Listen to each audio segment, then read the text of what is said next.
cabin. Okay, so we're walking in. Welcome to Yancey's Palace. The Yancey Palace. This is the kitchen with the wormy chestnut cabinets that a friend of mine and I made.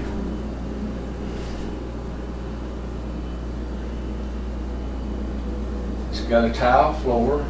It's got all the old furniture that was used by my family, including the wood cook stove. But we have added a few modern conveniences such as a refrigerator and an electric stove and a microwave.